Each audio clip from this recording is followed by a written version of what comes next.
Ask natin, what is your go-to Pinoy movie whenever you're free or banlaw after doing a heavy scene? Ulit? Oo.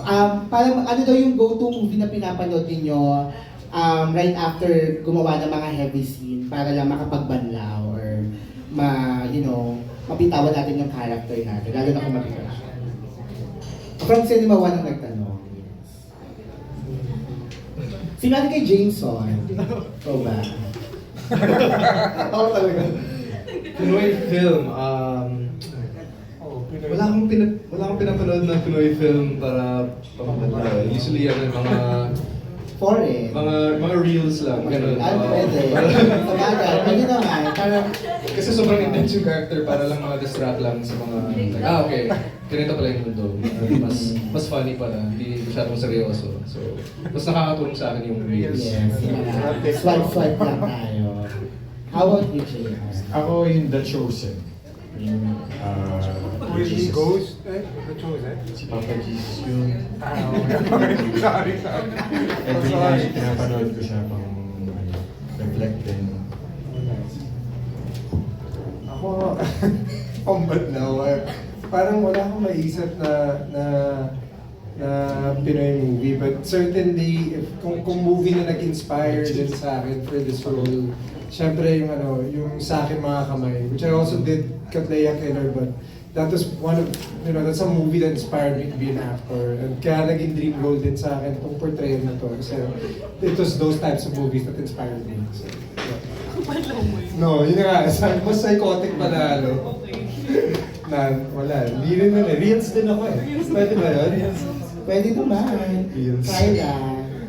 Actually, hindi rin ako nakaka-focus sa movies when I'm doing a role like this. Kasi ang bigat ng material. Yeah. So, it's hard for me to focus and to wind down after a long taping day. Parang feeling ang taas ng adrenaline mo. So, it's hard to, di ba? It's hard to focus. So, either itutulog ko lang siya, manonood ako ng reality TV. Actually, yeah. So, yun. Kasi hindi ko siya masyado iniisip. I don't have to really focus. Para lang may ingay, I guess. Diyan na. Ako rin, since walang signal sa mga location na, mag-reels na lang ako.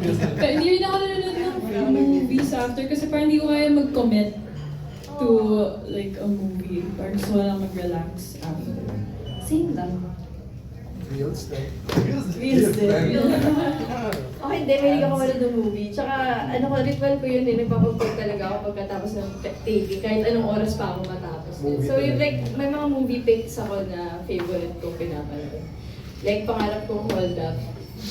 Sobrang favorite, inuulit-ulit yung movie na yun. At saka yung Ang Babae sa Septic Tank 3. Isang beses ko na yung pinanood ng paulit-ulit. So, yun siguro kung may recommendations ako. Para sa inyo, gusto nyo magpagpag, gusto nyo tumawa, gusto nyo sumaya, yan yung mga pinapanood ko. And Charlie. Ako din po, hindi ako nakakapagpagpag. Pero siguro pag may time na ako nanonood ng rom-com ng mga Korean novela, ganun. Yun talaga yung feeling kong nakaka-relax sa akin. Or kung hindi man, kami yung nagtatawag-tawagan. Oo, kami yung nagtapagpag. Yan, mas yun siguro. Race.